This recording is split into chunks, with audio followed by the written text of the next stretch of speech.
Hola, j'espère que tu vas bien. On se retrouve aujourd'hui pour une vidéo sur la science derrière des pieds beaucoup plus rapides. On va faire ça en 10 points. Premier piège dans lequel on peut très vite tomber, c'est se centrer uniquement sur le pied, alors qu'il faut faire attention aux chevilles et aux muscles de la jambe. Sans ça, rien. Des exercices comme les squats, les fentes, les relevés de mollets, c'est excellent pour gagner en force. Ça peut grandement améliorer la puissance de tes mouvements.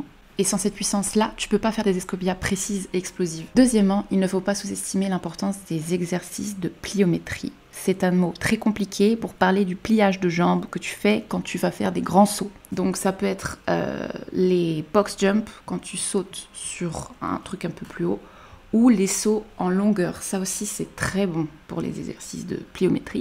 Ça va t'aider à développer les fibres musculaires qui sont à contraction rapide. Et du coup, comme ça l'indique, puisqu'il y a le mot rapide dedans, ça peut grandement augmenter ta capacité à faire des mouvements très rapides. Troisième point, l'équilibre et la stabilité. C'est les derniers éléments indispensables pour améliorer tes escobillas. En fait, sans ça, le poids de ton corps peut jouer contre toi. Et ça peut te gâcher un potentiel musculaire qui pourtant est suffisant.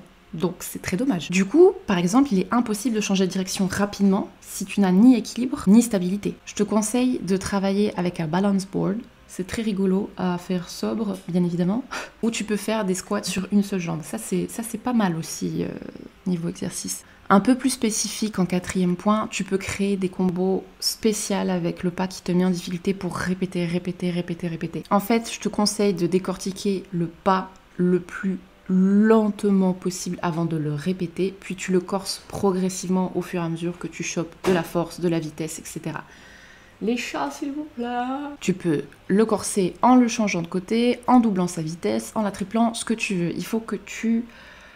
En fait, on peut pas te prémâcher le travail pour toi. Je sais pas, par exemple, ton tacon gauche fera beaucoup moins fort et vite que le tacon droit. Et va falloir faire des exercices bêtes et méchants et te dire, ok, je travaille le tacon gauche et gla. Tout est possible, je répète, tout est possible à force de répétition. Quel que soit le temps que ça doit prendre, tu finiras par l'avoir, je te le promets. Ça va t'aider en plus à travailler ta coordination et en plus ça peut te permettre à t'entraîner à faire des transitions fluides entre les pas. Et ça c'est très important dans les combos. Cinquième point, il faut impérativement maintenir la souplesse de tes muscles et de tes articulations. En fait, ces articulations, elles sont mobiles, mais il faut les utiliser pour qu'elles restent mobiles et qui c'est comme quand tu mets de l'huile sur un gond de porte pour que ça continue à ce que le mouvement soit bien fait et que tu sois pas en souffrance à faire comme ça, tu vois. Donc, tout ça pour dire, ne jamais sous-estimer ou ne pas faire les étirements. Jamais. À chaque fois que je le fais, je me fais mal. T'as pas besoin de faire un truc de 10 minutes. Un truc de 2 à 5 minutes peut être suffisant si tu fais les mouvements qu'il faut. Par exemple, je te conseille de ne pas lésiner sur les ronds de cheville dans les deux sens et tu fais le mouvement le plus grand possible. Ça, c'est très important. Une cheville souple, c'est une cheville efficace pour les escobias. La cheville pas souple, c'est laisse tomber. Tu peux avoir un coup de pied magnifique. Si ta cheville, elle est dure comme de la pierre, tu n'arriveras à rien. Sans ça, même des simples plantes patacones, tu peux pas les monter en vitesse. Sixièmement, pour le travail cardiovasculaire, qui est nécessaire à l'endurance que tu dois avoir pour réaliser certaines escobias ambitieuses. Par exemple, je sais pas, un macho de segueria, il faut mélanger une pluie de mouvements à très haute intensité avec des petites pauses. À terme, ça te permettra d'avoir des escobias plus rapides sur des temps plus longs. Septièmement, très important en flamenco, la conscience du rythme. Elle est indispensable en flamenco. Si tu l'as pas, c'est mort. Rien de tout ce travail ne sert à rien de faire tout ce travail. Ça ne sert à rien de faire tout ce travail si tu le fais hors du compas. Ta seule condition, putain, c'est de rester à compas. Si tu fais pas ça, c'est pas la peine de travailler ta vitesse. Reste à compas d'abord, même si c'est lent. Je t'invite à t'entraîner avec des métronomes ou des solos compas dans un premier temps pour garder le tempo parfait. Monter les battements par minute, BPM, tu le feras au fur et à mesure, mais d'abord tu commences très lentement. En fait, en plus avec cette montée en BPM, ça te permettra de mesurer tes progrès. C'est-à-dire qu'au début, tu peux commencer avec un truc aussi lent que du 60 ou 80 et tu montes progressivement, je dirais de 20 en 20 minimum pour aller jusqu'à l'infini et l'au-delà. Attention, ça sert à rien de monter en vitesse si vous maintenez pas, je sais pas, imaginons 4 ou 6 cycles du même pas. En fait, comment vous expliquer ?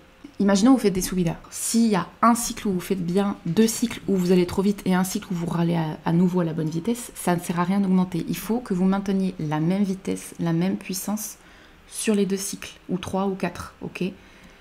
Moi, je dirais que 4, c'est un minimum. Si vous n'arrivez pas à tenir 4 cycles, c'est pas la peine de monter en vitesse, ça sert à rien, c'est bâcler le travail. Huitièmement, il ne faut pas sous-estimer non plus l'isolation du mouvement. Si les escobillas sont des combinaisons plus ou moins compliquées de plein de mouvements différents, chacun de ces mouvements, un par un, doit être travaillé et répété, genre vraiment un par un, pour travailler le contrôle, la puissance et la finesse de chacun de ces pieds que vous allez faire. Si vous travaillez, par exemple, je sais pas, une escobilla où il y a des plantas tacones, vous travaillez d'abord que les plantas, puis que les tacones en essayant d'articuler le mouvement comme on le fait en théâtre. Et ben avec les pieds c'est pareil, on articule, on exagère le mouvement pour pouvoir avoir la bonne position de pied.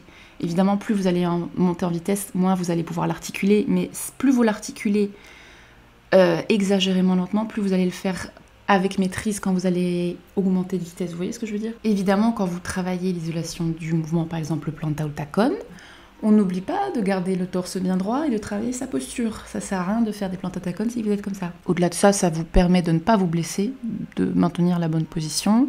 Ça vous fait travailler un peu les abdos parce que vous êtes censé maintenir les abdos. Et ça vous évite d'avoir mal au dos, tout simplement. 9e point, que tous ceux qui me connaissent ou qui m'ont déjà vu sur plein de vidéos YouTube le savent, parce que je le rabâche tout le temps. Travaillez avec un miroir pour vérifier votre position. Je vois trop de danseurs qui, effectivement, ont la vitesse et la puissance, mais qui finissent avec les pieds en dehors ou en dedans. Il faut que vous soyez perpendiculaire. Faites très attention à ça. Vous pouvez casser une escobilla magnifique si vous finissez comme ça, quoi. C'est trop dommage, c'est tellement dommage. Ça peut aussi vous permettre d'éviter de courber votre dos quand vous vous concentrez sur la vitesse. Ça aussi, c'est un défaut commun. N'hésitez pas à vous filmer tout le temps. Vous n'êtes pas obligé de garder les vidéos, mais faites-les, regardez-les et voyez ce que vous pouvez changer au niveau de la posture, des épaules, des pieds, de tout ce que vous voulez. Et n'oubliez pas aussi de vérifier que tout est bien en rythme, hein, c'est très important.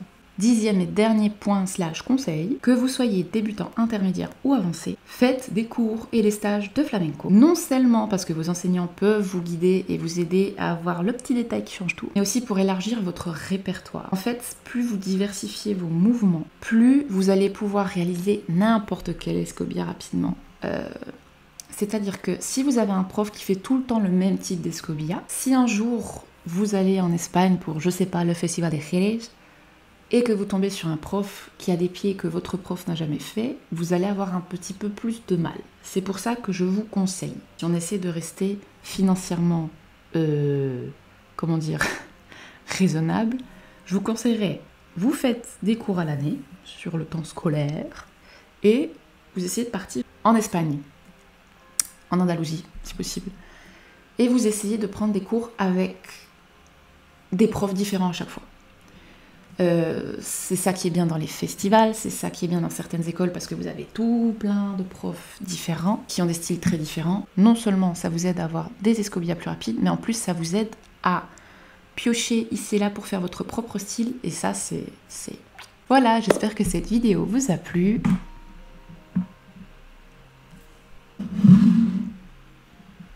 Il est où le chaton ?